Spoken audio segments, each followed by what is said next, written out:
Hello, my name is Mark. Welcome to Dramas, Dreams, and Drollery. I am the creator of this channel and the author of all works presented on it. My technical assistant is my granddaughter, India. Today's program is a spooky story that could be considered an extension of my Halloween offering. This time, however, the action shifts from the east coast of the United States to the west. Here is Midnight Visions. "What do the leaves say?" asked Lotus Chan, pushing back the long black hair from her delicate face in order to get a better look at the saucer. "Well, the leaves near the edge represent your immediate future," replied Madame Vivaldi.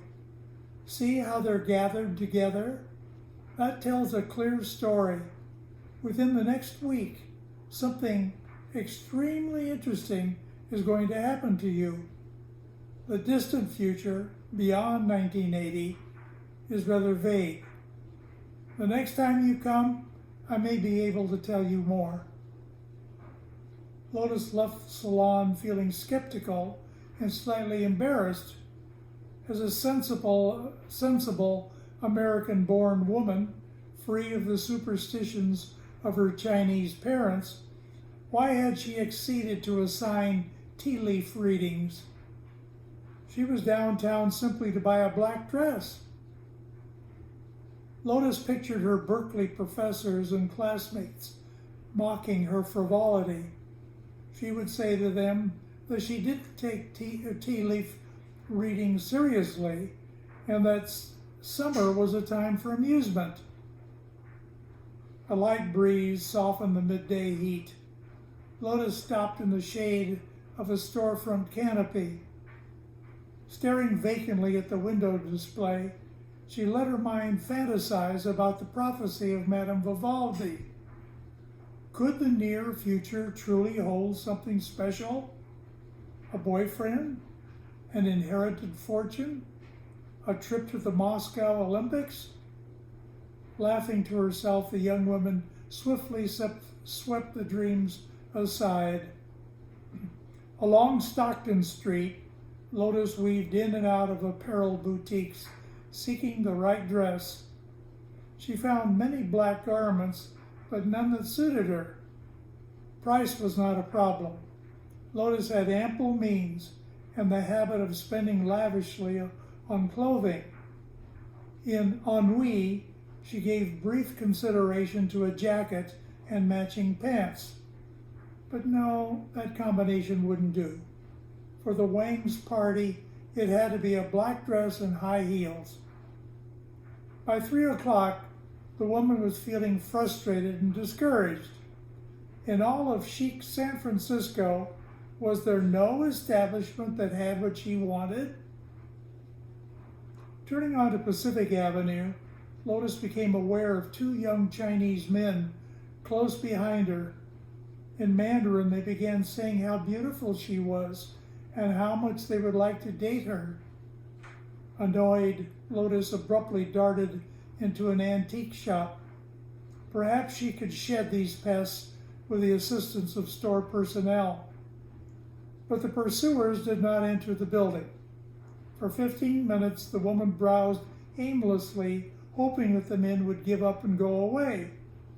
Every time she looked through the storefront window, they were still on the sidewalk. Lotus eventually realized that this would be a long siege. Fortunately, she liked antiques. To pass the time, she tried on jewelry and admired porcelain vases. In the furniture section, she spotted an armoire. In its small mirror, she tried to imagine herself wearing a black dress. At that moment, a portly Caucasian sales clerk, wearing a loud tie and a sport coat that didn't fit, came up behind her. "May I help you, miss?" "Do you have any other mirrors?" "I certainly do. I have several small ones and a large one that's rather special." "Show me the large one, please." The man led his customer to a dim corner of the store. Despite the obscurity, Lotus knew at first sight that this was a beautiful and unusual piece. Of Chinese origin, it stood about 7 feet high. Its frame of rare woods was etched with an intricate floral pattern. The browser had no intention of buying the object, however. Dresses, not furniture, were on her mind. Lotus looked into the glass, trying to picture herself in a black dress. The gawking sales clerk broke her concentration. "Would you mind letting me look at it by myself for a moment? I'll call you when I've decided." Why, of course." With the man out of sight, Lotus tried again to visualize herself in a black dress. For some reason, she could not concentrate properly. A strange sensation that seemed to emanate from the mirror passed slowly through her body. Intensifying, it soon put Lotus into a kind of narcotic reverie. She seemed to be floating in space. The effect was soothing and yet somehow lethal. For minutes, the young woman could neither think nor move freely. Suddenly, the chiming of a cuckoo clock on the store wall ended the stupor. Regaining her senses, Lotus stared in amazement at the object. Then she noticed a tag attached to the frame. In Mandarin it said, "I have midnight visions for those who dare to see the future." Lotus called the sales clerk back. "What do you know about this mirror?" she asked. The response was, "Only that it was brought in to us by an old Chinese gentleman. I remember him well. He said that it was magic or the work of the devil or something like that. You could tell that he wanted to get rid of it fast." That did it. Now Lotus had to have it. She couldn't wait to inform Poppy, Eric, and Beth about this mysterious mirror. How could they ridicule her purchase? With or without magic, it was a handsome object. Home for Lotus was the upscale community of Tiburon in Marin County, across the bay from the city of San Francisco. Father and Mother Chan had expected their daughter to reside with them in town during the summer, but Lotus was too free-spirited to agree to such an arrangement. Electing to live alone in accommodations suitable for entertaining her young friends, she had taken a 3-month lease on an Art Deco house situated high on a hill overlooking the bay. The antique store delivered the mirror on the morning after the purchase. Lotus opted to place it in her bedroom, a spacious and elegantly decorated chamber on the second floor. Several times during that first day, the young woman climbed the stairs simply to admire the new acquisition. Each time she recited the message on the tag and pondered its meaning. But on none of these occasions did she experience the strange sensation that had possessed her in the antique store.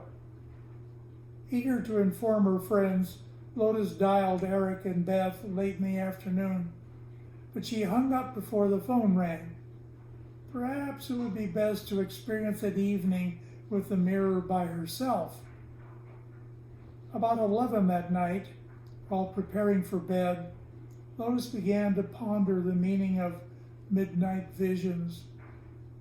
Did it refer to dreams, or ghostly apparitions, or something else? What nonsense, she thought. She got into bed and tried to relax, but her mind continued to dwell on the mirror and its message. Unable to sleep, she arose half an hour later and turned on the light. The magic moment was only minutes away. Why was she so nervous? Only superstitious people could be concerned about a mirror. The hands of the wall clock seemed to move at the pace of a sloth. At midnight, Lotus was fully alert, her eyes focused intently upon the mirror. Nothing unusual. She surveyed the room rapidly. Everything appeared normal. There were no ghosts or evil spirits. It was midnight, and she dared to see the future. So where were the visions? Dismissing her inhibitions, Lotus walked boldly up to the mirror. A long look in the glass showed the familiar petite figure, the large black eyes, the dimpled cheeks, the tiny mouth with its thin lips, and the long black hair of which she was so proud. Whispering, "Silly fool," she turned toward the bed, but something compelled her to turn back to the mirror. Lotus studied her reflection more carefully. Once again, she began to experience the sensation of being enveloped by a pleasant but dangerous force. Through her mind raced the words, "I have midnight visions for those who dare to see the future." Transfixed, Lotus stared while the mantra compacted to "the future, the future, the future." An inspiration flashed through her brain. She closed her eyes and tried to form in her mind a picture of herself 1 week in the future. There she was, sleeping in bed at midnight. Reopening her eyes, Lotus discovered with a shock that the image in the mirror conformed exactly to the one in her mind. She was sleeping in bed, not standing in the room. The mirror was truly magic. In this dreamy state, Lotus lost her balance and nearly fell on the floor. The sudden jolt brought her instantly back to reality. After a nearly sleepless night, Lotus got on the phone early to call Poppy, Eric, and Beth. Her 3 best friends were not pleased to be awakened at 8, even if the call included an invitation to an evening of mystery. 12 hours later, Lotus greeted them at her front door. Wearing a top hat and holding a wand in one hand, she appeared with a smile on her face.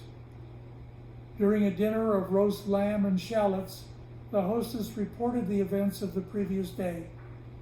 The 3 guests were fascinated, but a little skeptical.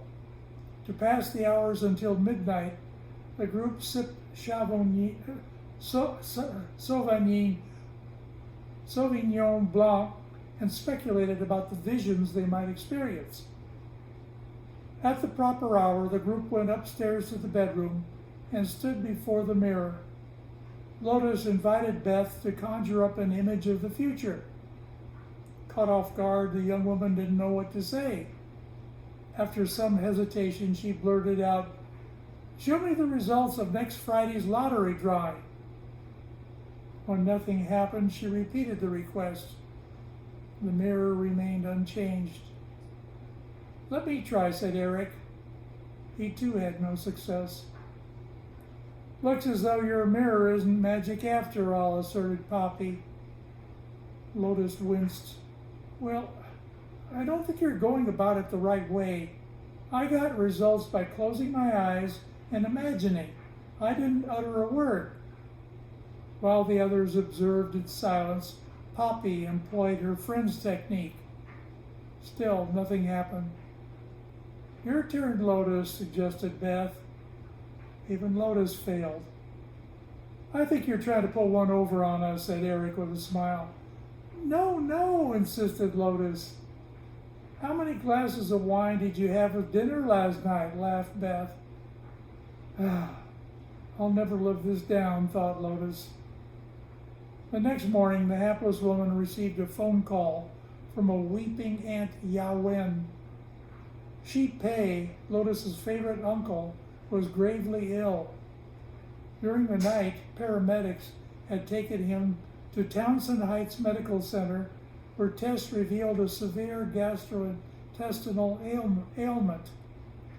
Lotus rushed to the hospital. She spoke to the doctor after a 3-hour wait. The prognosis was uncertain. At best, the lovable uncle had a 50-50 chance of surviving. With this matter weighing on her mind, Lotus gave little thought to the mirror for the rest of the day. The onset of darkness, however, reminded her of the intriguing object in her possession. She decided to give it one more try. At midnight, the young woman placed herself in front of the mirror. She closed her eyes and tried to relax. As the strange sensation passed over her body, Lotus focused on the future.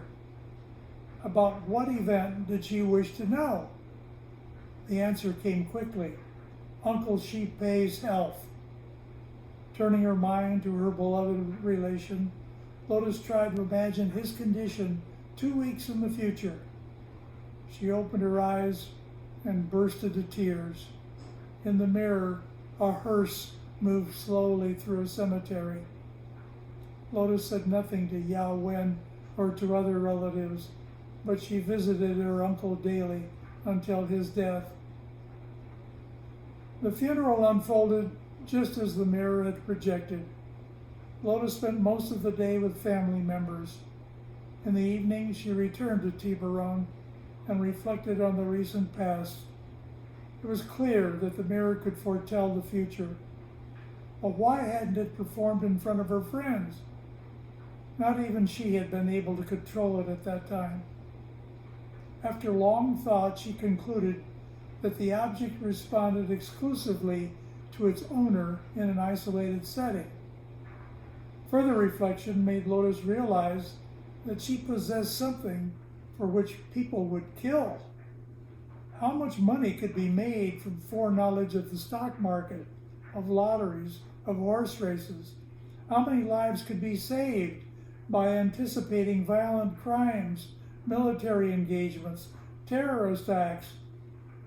Do I have the power to change the world? Could I have done something to save Uncle Sheep Pei? Or do I have the power or am I doomed to foresee horrible events without the capacity to prevent them? This last thought reverberated in her mind. Whatever the truth, Lotus knew deep inside that she could not give up the mirror. She was bound to the object by a force as potent as that which binds the alcoholic to his drink or the compulsive gambler to his cards. Like an addict, she downplayed the risks of usage and pledged to employ the product sparingly. She also decided not to inform her superstitious relations about her rare possession. A few days after the funeral, Lotus received some happy news. Beth and Eric, who'd been living together for a year, had decided to get married. The wedding would take place in 4 weeks amid a small gathering of friends and relatives. If visas could be arranged in time, the couple would honeymoon in Israel. Lotus was happy for her friends. For some time, she hoped that they would marry, but she questioned the wisdom of going to the Holy Land. At a meeting shortly after the announcement, she said to them, "I can understand that Jewish people like you would want to visit Israel, but these are dangerous times. Couldn't you wait until the violence in that part of the world has subsided?" Beth laughed. Then Eric said, "Look, President Carter is struggling to get peace there. Israel has been at war since its creation in 1948.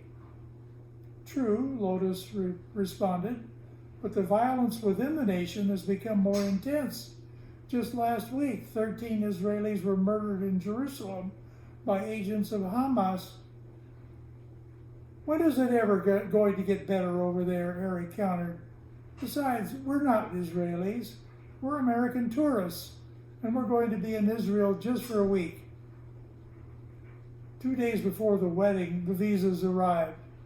When Beth called with the news, Lotus felt compelled to consult the mirror. Throughout the day, the anxious young woman muttered a prayer. Please let everything be okay. Standing before the mirror at midnight, she formed an image in her mind of the happy couple frolicking on a beach at Aqaba. The mirror depicted two coffins loading on a plane bound for America. Horrified, Lotus phoned her friends early the following morning. She reported faithfully what she had seen. Both Eric and Beth were skeptical. They remembered their own failed attempts with the mirror. We know you mean well, Lotus, said Beth, but we'll be all right. Don't worry. Lotus would not let things rest. She loved her friends. She didn't want them to die. The same day, Lotus went to Beth's father, a prominent attorney. He was much too rational to accept a story about an ominous mirror. Eric's parents proved equally incredulous. Lotus begged Poppy to dissuade the pair, but her efforts were fruitless. It was frustrating to hear, "Aren't you allowing an exaggerated fear to cloud your interpretation of mirror images?" Unlike the others at the wedding ceremony, Lotus felt miserable. In her mind, the event represented just the first act of a great tragedy. She retained her composure only temporarily. At the airport, while farewells were being said, she lost control of her emotions. While tears flowed freely, Lotus pleaded with Eric and Beth. Such behavior dismayed the newlyweds, but failed to alter their plans. They asked Poppy to take good care of their friend. Lotus mourned all the following week. In her mind, Eric and Beth were already dead. The official notice would be a mere formality. Watching the Channel 6 News Hour on Friday, she learned that Palestinian terrorists in Hebron had blown up a bus transporting tourists to a popular historical site. Although the broadcast did not provide a list of casualties, Lotus knew instantly the identities of two victims. On Sunday, the young woman received a phone call. "Hello, this is Poppy." There was a long silence. Lotus could hear weeping. Then a weak voice said, "I'm so sorry." More tears. "You tried to warn us, but we didn't listen. I feel so guilty." Lotus tried to comfort her friend.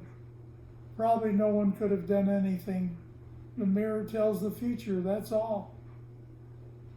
"Well, what are you going to do with it?" "I don't know. After 2 bad experiences, I'd like to discard it, but that wouldn't stop the mirror from predicting the future. I could destroy it, yet something keeps me from doing that. Actually, I'm attracted to it.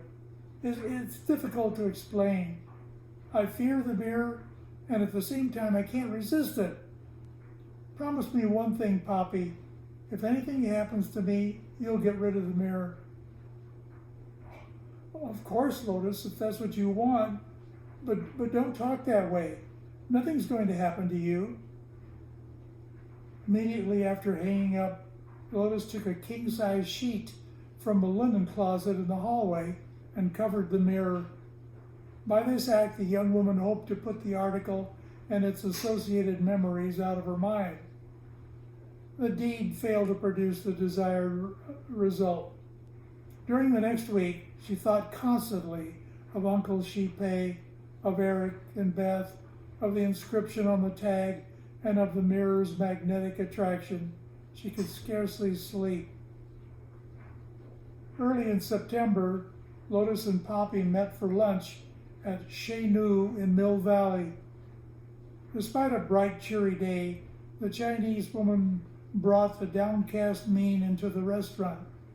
She gave her friend a half smile, but said nothing as they were being seated. Her eyes were fixed on the floor. Noting the depression, Poppy nevertheless carried on in a normal manner. "Classes are going to start again soon, and your lease is up. Are you going to commute to campus from your parents' home, or do you have other plans?" "Oh, I don't know. I can't think. Frankly, you look awful, Lotus. Fixating on that mirror is not healthy. You need to get it off your mind. I've been trying, but I can't. Rent a cabin up on the Russian River this weekend. Get away from here and have some fun. That should help. Without enthusiasm, Lotus took the advice. Although the weekend getaway failed to improve her mood, isolation in the woods did lead to a decision. She would settle this matter of the mirror at once. She would not let it go on indefinitely. On the first day back in Tiburon, the young woman uncovered the mirror at midnight and stared into it. Slowly, the attractive power of the device started to manifest itself. Lotus felt herself being drawn toward it. With a mighty effort, she picked up the sheet and recovered the perilous object. The young woman remained at home on the following day. How stupid she had been on the previous evening. She had confronted the mirror with no plan of action. What actually did she hope to accomplish? After careful thought, Lotus decided that she wanted a final showdown with that mesmerizing device. It would be a battle of wills. She must spend the day steeling herself for the mighty effort. At meals, Lotus didn't even think of food. She spent the evening hours lying on her bed, trying to conserve energy. Her mind thought of nothing but the mirror and how she would conquer it. Finally, it was midnight. Lotus walked calmly up to the mirror and removed the sheet. Almost at once, the attractive force of the object began to pull on her. Lotus tried hard to concentrate her mind. It seemed as if she were in a whirlpool. The harder she tried to focus, the faster the whirlpool spun. Lotus realized that she was losing the battle. To escape the attraction, she wanted to throw her body on the floor, but the force was irresistible. She could not get free. The world became a blur. With a scream, Lotus surrendered total control. From a new residence in Berkeley, Poppy tried repeatedly and unsuccessfully to make contact with Lotus. As a last resort, she phoned the Chans. They too were concerned about their daughter. Possessing a key to the Art Deco house, the parents of the missing girl escorted Poppy to Tiburon. A 2-hour search of the property turned up no trace of her. The police were called, but an extensive investigation by that department proved fruitless. The Chans offered a $100,000 reward for information about their daughter, but the reward went unclaimed. In desperation, the Chans extended the lease on the Tiburon house in the slim hope that Lotus would reappear.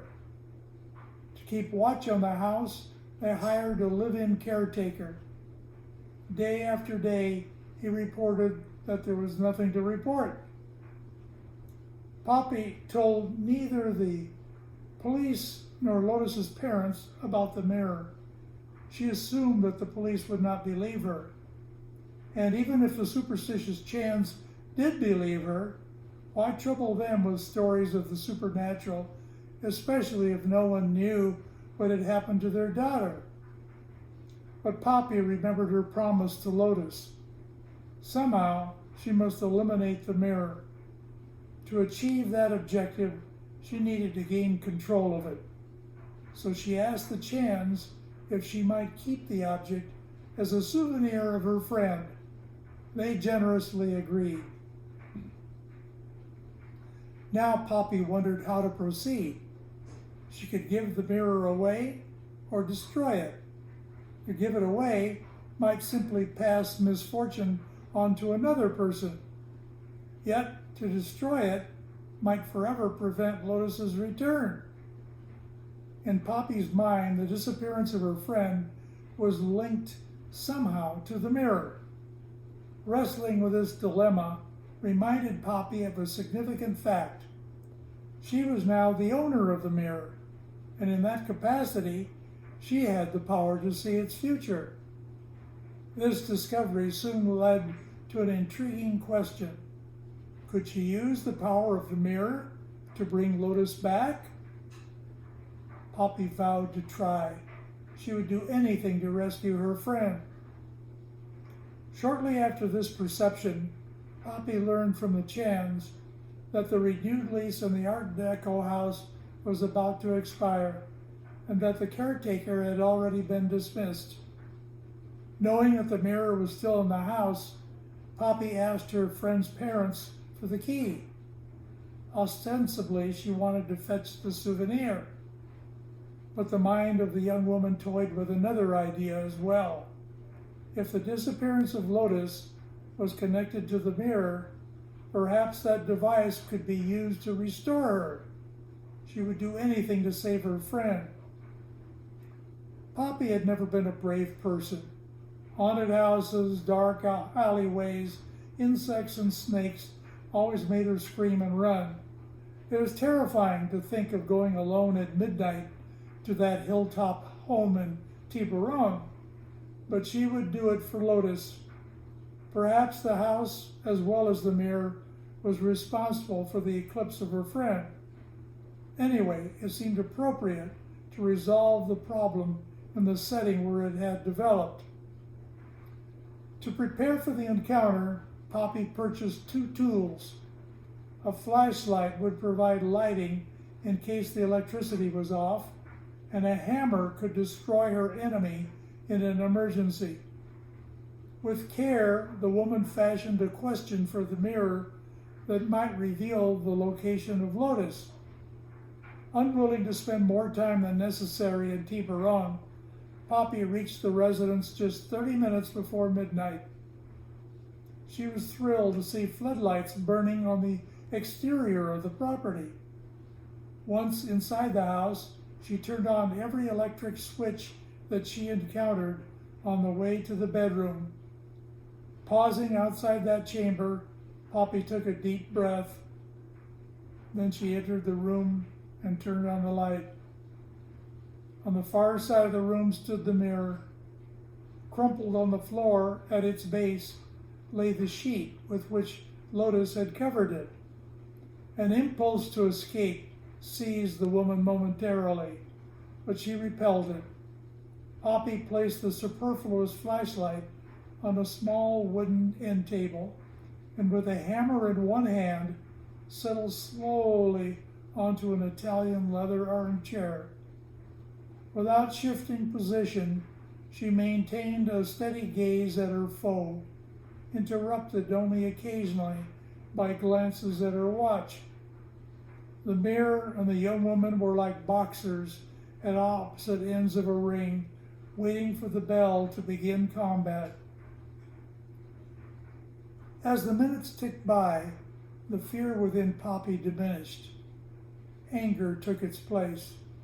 The object across the room was no mere combination of wood and glass. It was a silent assassin that had taken the lives of at least 3 wonderful people, and she was the champion of those people. If there were a way to bring them back, she would find it. When midnight arrived, Poppy was in a rage. Realizing that excessive emotion could impede her plan, she consciously sought to calm herself a bit. Then, with a hammer firmly in hand, she arose and walked to the mirror. Almost at once, the object's force field began to encompass her. Poppy closed her eyes and focused on an image of Lotus. Simultaneously, she asked how her friend would be 1 week in the future. The young woman was quite unprepared for the scene that materialized when her eyes reopened. There was Lotus in a park with outstretched arms. Poppy heard no sound, but her friend seemed hysterical. Flailing her arms frantically, she mouthed words that appeared to say, "Save yourself!"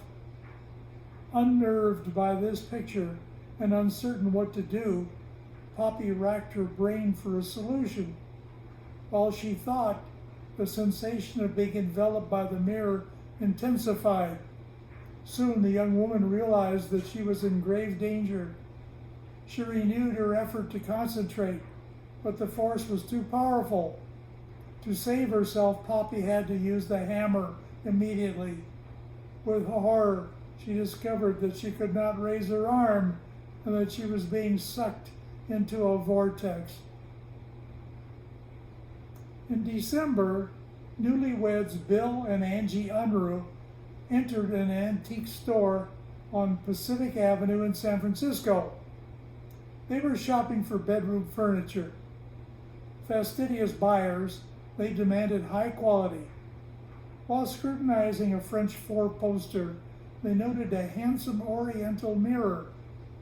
The sales clerk, who wore a loud tie and an ill-fitting sport coat, explained that the piece had been purchased from the estate of a young woman who had vanished mysteriously. "You might have heard about it in the news," he said. "Her name was Poppy Babcock. Miss Babcock had a friend named Lotus Chan who also disappeared under mysterious circumstances.